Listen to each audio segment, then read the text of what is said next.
You have to allow yourself that space to want what you want without immediately invalidating it or having fears that other people are going to invalidate it. We come alive.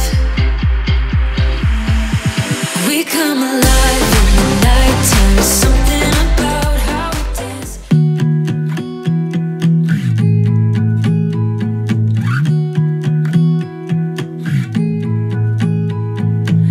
I was the girl all alone in the corner, drinking by yourself on a Saturday night.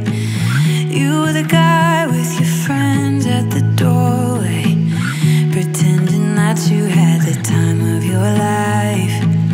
Had we met before, instant chemistry? I was so glad you came. Had we met before, laugh innocently, but it didn't feel like thunder or lightning, but something struck me when I was looking into your eyes. Wasn't love at first sight, and fire burning bright, but now I know what it was. It was like coming home.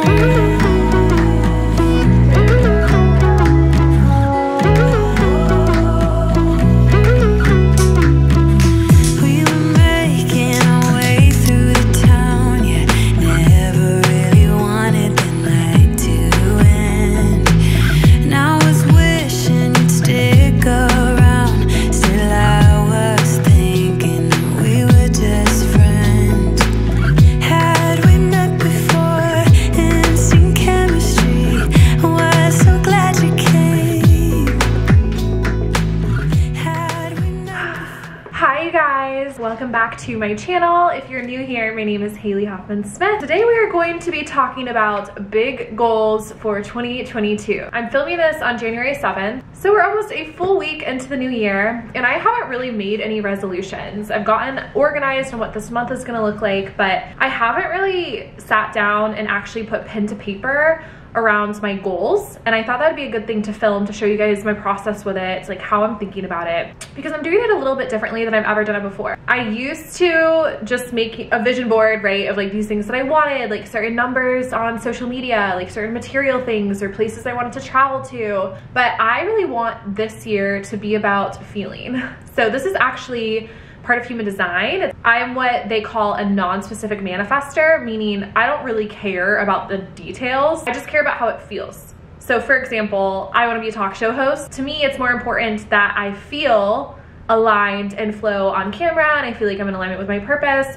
To me, it doesn't matter which TV channel that is, or if it's even on TV necessarily, because now, as we know, media is shifting and changing. I feel like a talk show host right now. So that feels like it's enough for me. But whether you're a specific or non-specific manifester, you can use exactly what I'm doing right now. I think it's important to lead from that vibration and that feeling, because you know what's gonna make you feel most aligned. You know what makes you feel best. And aren't we all after years that make us feel really blissful and aligned and in the flow? Clearly those are three of my words, so I'm gonna jot those down. Blissful, aligned, and flow. But I also know that this year I want to feel very energized and focused. So in the flow has been a huge word for me, simply because I spent a lot of 2021 in the opposite of the flow. I guess you could call that like in stagnation, feeling really stuck, feeling like I was pushing through muck, like that swampy feeling.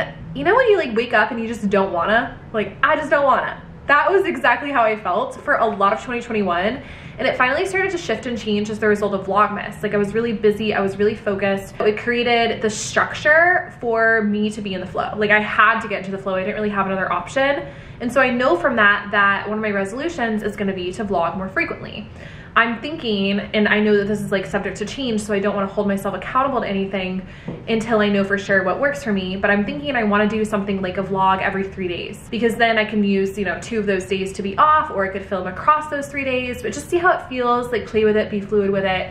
But I think that'll be a good cadence to give me plenty of time, so it won't be like Vlogmas X Games mode, but it will still be something that keeps me searching for new ideas to make videos on, so that you guys can make requests and say like, hey, show me this, or talk about this, or make a video about this. And then I can go beyond just like the day-to-day, like a day in my life type thing, and share a bit more of who I am from like an expertise standpoint. because that's really important to me. And I don't want that just to be like the person I am on TikTok or on Instagram or on my podcast when I sit down in front of the camera and do like a quick 1-minute video tops talking about something. Like I really want YouTube to be a place for me to do a deep dive into that. Based off that, knowing what keeps me most in the flow, that's definitely a rigorous content schedule. Obviously, the little asterisk on that is rigorous with a side of doing what I need to do that makes me feel best. So that means taking plenty of breaks when I need to, avoiding burnout at all costs. I also think in the flow means you feel inspired and refreshed. Refreshed is a big word that I've been using to think about 2022. So when it's time for me to create that content, I feel like I'm overflowing with energy, I'm overflowing with ideas, and I'm really excited to actually get the content done. I also this year want to prioritize like impact and my content itself over vanity metrics. Like I think in years past, I've been really obsessed with hitting a certain benchmark with the number of followers or the number of views on something, but impact is really what I'm going for more so. Same thing with like the feeling versus the actual goal. However, I will say that the times in my life that I've been most motivated have been because I had something very specific I was working towards. So I was very consistent on TikTok and posted 3 times a day when my biggest goal was 100K, and it got me there, right? Like that vision sustained me through the days that I didn't feel like doing it. It kept me focused. I still want to make some of those goals, so I'm just gonna make them for myself. There are certain goals that you should just keep to yourself, right? Like, I don't really wanna say, oh, I have a goal of like this number of subscribers or this number of followers. Like, it's all relative, you're gonna get there eventually. So it just could be something that you jot down for yourself, and then you could set timelines with it. Like, I know that if I want to hit 10K subscribers on YouTube, I'm very, very close as I'm filming this, then I need to continue with my consistency, put out content that people would really enjoy. Okay, how do I do that? And then you break that down. Deadlines, baby, deadlines. I have some other like miscellaneous dreams. For example, I really want to spend more time this year in pursuit of old passions of mine. At the end of last year, I got into singing again. And actually next week, I have my first voice lesson since high school. Ankita got me singing voice lessons for Christmas because I really felt like I needed that before I do another performance. I did my big performance on December 4th, the same day as the solar eclipse, and I really enjoyed it. I mean, it was really exciting. I actually ordered a keyboard piano. My dad got it for me for Christmas, and I just ordered it finally to my apartment. So it's in a box in the hallway, ready to be unpacked and set up. So I think that will help with writing songs. I have my guitar, it's right here behind me. So when I was younger, when I was in high school, I would just sit down with the piano or the guitar and I would write songs, and I really enjoyed it. And that's a huge part of who I am, or at least who I used to be. And then I kind of got like the layers of invalidation on top of that. So I've been healing and peeling away a lot of that. And I think it's time to like be vulnerable and spend more time in that artistic flow. Another one is that I haven't decided yet what I'm gonna do with my lease. My lease is up at the end of April. So come May, I could be moving out of this apartment or I could be staying. I think I'll make a decision when I get my renewal offer. I don't really know where it's gonna stand. Honestly, I don't really think I got COVID pricing. Like, I pay a lot. I think I probably could have gotten a better deal. So if there's like an increase, I might as well just like look somewhere else and to see if like I can pay what I'm paying here and get something like bigger, some fresh energy. Or if I decide to stay, I actually want to do a full revamp. I know you guys are like, why can't you just keep her apartment her apartment? I really like the placement of everything. There are just a few shifts and changes I want to make. I want to change up my dining room chairs. I want to paint my bedroom wall dark purple, very like royal color. My couch is like a little bit too big for this space, so I want to get like a smaller futon. And I also want to bring some wallpaper into the mix. I just think there's a lot that I could do with this space if I decide to stay that could be really fun. For now, I'm just keeping them swimming in my brain because we're still in Venus retrograde, so not a good time to make any type of like aesthetic changes or choices. Case in point, I tried to dye my hair on the first day of Venus retrograde. It ended up like way too blonde and ashy. Hated it so much, cried. Had to go fix my hair the next day, and it was the first time putting color in my hair in almost 2 years, so I'm still dealing with like color getting washed out. I've learned my lesson. No more making those big changes in terms of like painting or dyeing your hair or anything like that over Venus retrograde. You're not thinking straight about your aesthetics. Something else that I want to do more of this year is traveling. I think that seems really cliche to say, but I last year and in 2020 loved New York so much that I couldn't stand the thought of leaving New York for like longer than a few days. I also think like because my rent is really high. It was like, why would I go somewhere and like pay for a hotel when I have like this apartment here? But that's like kind of a lack mindset, and I'm really happy when I travel. I truly enjoy it. And I think I could be happier, especially over some of these colder winter months. I mean, I'm loving New York right now, but over some of like the months like February and March, maybe like hanging out somewhere else for a longer period of time. I loved Paris when I went in November. It was my 3rd time going, so I almost think because it was my 3rd time and because it was the 3rd season I've ever seen it in. I've seen Paris now in the summer, winter, and then now fall. Maybe I should check it out in the spring and stay a little longer. Like, I think it could be so fun to get an Airbnb for like 2 weeks and just really immerse myself in the city, or do the same thing in like a tropical location, like rent a house with some friends. Like, these are just some of the bigger picture vision board items that I have in my mind's eye. It's like not impossible for me to do right now, but you know, it's just like, it kind of makes you a little bit uncomfortable because you're like, ooh, that's going to be a big expense. That's going to be different, but it is something that I want this year. I think that's a beautiful way to expand in your life. So the other thing I'm thinking about is maybe getting a car, but then it's like, Haley, if you're going to be traveling all these different places, you're not even going to be in New York a lot, / you don't even use the car when you're in the city. Why do you really need a car? I don't know. I haven't been able to stop thinking about that Range Rover Velar. I've wanted it for a long time now, and I keep thinking, oh, I'll just go get it now, and I haven't been able to figure it out. So I am jotting all these things down, like would be nice to haves, and then like main goals and things that I'd like to prioritize and focus on, with the overall gist of being how I want to feel. From that, I'm gonna create a vision board. I made like a little crafty vision board, like using magazine cutouts and poster board. Franny came over, we had like a fun little vision board party, but I wanna make a very specific digital vision board for my new laptop's wallpaper and then my phone wallpaper. I have been using the same phone wallpaper for over a year. It was actually like a vision board that Tiffany, my EFT practitioner, made for me, and it's pictures of me up on like screens in Times Square, which is really cute. But I was looking at it today and I was like, these are all outdated photos of me because it was over a year ago. So my hair is like blonder. Like, even one of the photos, it's like when I was still with my old agency, so it says like the agency's name on it, and I'm like, no. If I look at my phone that often, I need a new like reticular activating system activation here. In other words, I need to make sure I'm giving my subconscious the blueprint of the new enhanced life that I want, like with its updates. So I'm just gonna work with all these notes. I'll show you guys how I make it in Canva. It's really easy and fun, but the first step is finding the right images.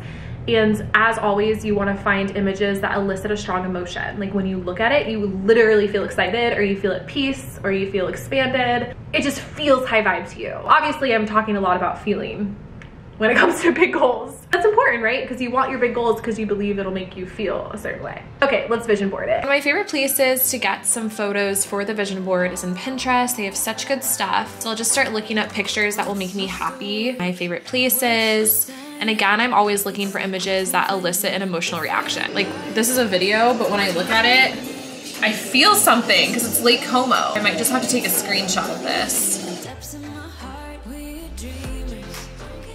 Obviously, a lot of these pictures are really beautiful, but again, I'm looking for pictures that make me feel something. Like, this picture kind of makes me feel something. It looks like a beautiful place to start the morning. And I know that there is a hotel I'd love to stay at again.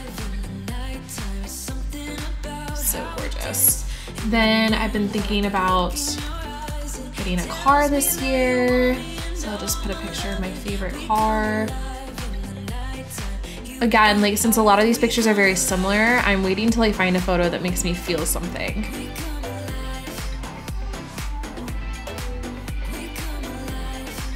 When in doubt, if you can't find something you like on Pinterest, I'll just go in search of it. Like, I really want to find a beautiful Maui oceanfront house where I could do like a retreat or something. So I'll literally pretend I'm going to book it.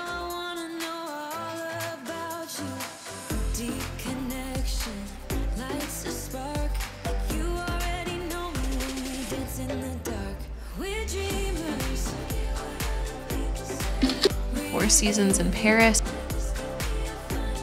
And you can just go save image. It is like vision board. Then another really cool hack that you can do is, if there's like a certain number of followers you want to hit, I'll take a picture of my own Instagram page like this, and then I'll find a different number of followers, like someone else's page. Oh, obviously this is gonna be a lot of followers, but 40.2 million. Well, you can start in Canva to actually make your board. I make mine a desktop wallpaper. I just choose desktop wallpaper. And then I start to import in all of my pictures. So then I can do something like this. I'll take what I screenshotted from Addison Rae, just put it over on the top. It says 40.2 million, and that's so good for my reticular activating system. Just makes me think bigger. That's like a crazy number, so it'll really help. So I got a picture of a TV studio since I want to be a talk show host. I'm just gonna put this over here by the TV studio.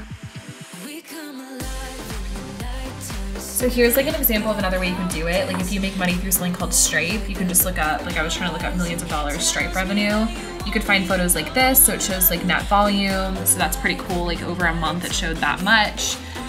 Just things that will really show your reticular activating system. Like, oh, this is mine, see? And so then like total balance and payouts. Like these are really cool things to see on your vision board. But I have plenty in here for my reticular activating system to step on between numbers, images, like things I want to experience this year. So I'll go ahead and just save this. Ta-da! So good, has everything that I need on it. Really good for inspiring me, and it's just something that whenever I log onto my computer to get any work done, my mind's gonna take stock of it. I don't need to stare at this all the time, but the more that it can be in front of you, the better. Hello you guys, I am finishing out this video on Sunday. It's January 9th. I'm about to head into the Dream Away Oracle reading, but I was just actually editing it and I just had a thought that I wanted to share and add to this video, which is don't be afraid to dream big. It sounds cliche, but hear me out on this. When you start dreaming bigger than you've ever dreamt, when you start dreaming about things for your life that you haven't seen the people around you dream of or achieve, it can feel like you're out of your depths. And it can feel like you are in a state of delusion. In fact, there might be people around you who look at the things that you're working towards in your life and say discouraging things intentionally, not because they don't think that you can do it, but because they don't believe that they can. And they're projecting those limiting beliefs onto you. I have experienced this so many times in my life where I was a bigger dreamer than anyone in my circle, especially in my early college years and in high school. Definitely though, like my first 2 years of college. And I don't think that I was surrounded by people who believed in me. You know, I had like parents who really believed in me, which I'm really grateful for, but I had a lot of friends who just did not see the vision that I had for my life and thought that I couldn't be satisfied or couldn't settle with what was in front of me. And it was true, I couldn't, because I was being called to more. Every single time I dare myself to dream a little bit bigger, I feel a little bit of that like imposter syndrome come up again. And I feel a little bit of that, are people gonna think this is ridiculous that I'm dreaming this big or that I want these things? And in a weird way, I was kind of feeling that like when I was creating my vision board and like sharing that. Obviously that just shares like one side of things. Those are more like material things or like vanity metrics or whatever. Like that's not the full extent of all the things that I want this year. A lot of things are like near and dear to my heart and personal, but I know what it feels like to like put a stake in what you want for yourself, what you believe that you can achieve, and then immediately start to have second thoughts and doubts. And my biggest wish for you for this year and for always is to own those dreams with everything you have, because when you dream bigger, you create that energetic space for those around you to dream bigger as well. When you hold the vision for your life, you raise the frequency of the entire planet. And you want the things that you want for a reason. You do. Even if it seems like they're things that are material, or of course everybody wants to do luxurious travels. No, you have to allow yourself that space to want what you want without immediately invalidating it or having fears that other people are going to invalidate it. At the end of the day, you have to believe in yourself and your dreams more than anyone else. But I promise you, whether you have a huge group of really supportive friends and a really supportive community or you have no one, I am still there rooting for you, knowing that you can achieve anything that you set your mind to. That's another thing I'm so passionate about. Like, I want you to know that there are tools out there that can help you get there. Number one, of course, is your mindset. And we work with your mindset through things like EFT tapping, affirmations at night, visualization, meditation. I talk about this at great length in my podcast and on my YouTube channel and in my TikToks and in my Reels, because I just want you to know that the life that you dream for yourself doesn't have to feel so far off. And you're taking the first steps towards it right now by watching this YouTube, by thinking to yourself about big things that you'd want. And I just encourage you, double the dreams, think bigger, because you can do it, I promise, even if it seems way bigger than you've ever dreamed before. Thank you for being here. Subscribe if you haven't already, and I'll see you soon. Big hugs. Also, my sweatshirt is perfect for this. It says, believe.